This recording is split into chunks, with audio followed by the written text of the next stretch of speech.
President-elect Trump and Borders are Homan, here are 10 reasons that my father, Joseph Ignatius Jhingory, should be in your first mass deportation group.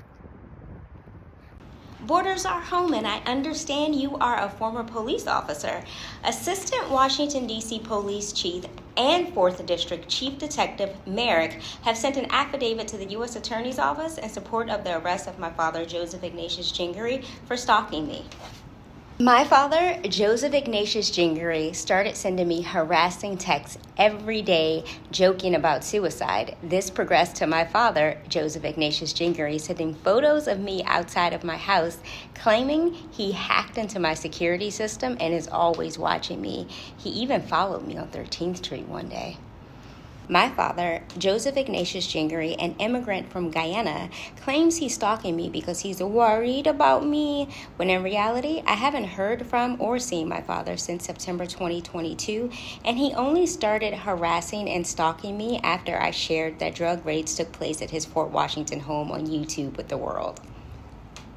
Oh, and for clarification, Borders are Homan, you can verify with your law enforcement colleagues, not one, but 2 drug raids took place at my father, Joseph Ignatius Jhingory's Fort Washington, Maryland home. And your law enforcement colleagues tore his house up. My father, Joseph Ignatius Jhingory, drives around Maryland and Washington, D.C. in various cars with tags that don't match the vehicles to stalk me, and he's even been charged in Maryland for this.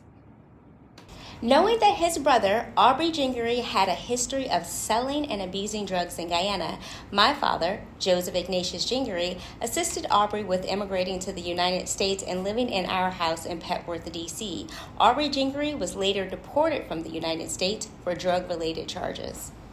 My father, Joseph Ignatius Jhingory, the owner of Jhingo Auto Works in Hyattsville, Maryland, has numerous consumer complaints and has been sued multiple times by customers, parents, in need of their vehicles. His shitty work has almost caused parents and their children to die. When I was a little girl, my father, Joseph Ignatius Jhingory, used to tie my brother, Kevin Jhingory, to post in our basement on Crittenden Street with Kevin's hands behind his back and beat him almost like a slave whenever Kevin got locked up for being bad or got out of Oak Hill Juvenile Detention Center. And not only my brother Kevin, my father Joseph Ignatius Jhingory used to beat my mother Marsha Ridley with leather belts and bricks throughout my childhood, but my mom fought back. She's from Deanwood, D.C. My dad and mom are actually back together since my stepfather died in August 2022, and together, the two of them look like the clumps from The Nutty Professor. Craziness. Last thing, Borders are Homan. As you know, U.S. Attorney Matthew Graves, the prosecutor for Washington, D.C., has been hyper-focused on solely prosecuting January 6 participants, and he's let local criminals slide through the cracks, even some that have carjacked FBI agents in broad daylight, and a criminal that murdered a former Trump administration official. So it's likely Matt Graves' office won't approve an arrest warrant for my father, Joseph Ignatius Jhingory, stalking me. So can you please deport my father back to Guyana instead so I can feel safe in the city and country where I was born? Thank you for your service, sir, and I'll see you soon in Eagle Pass, Texas.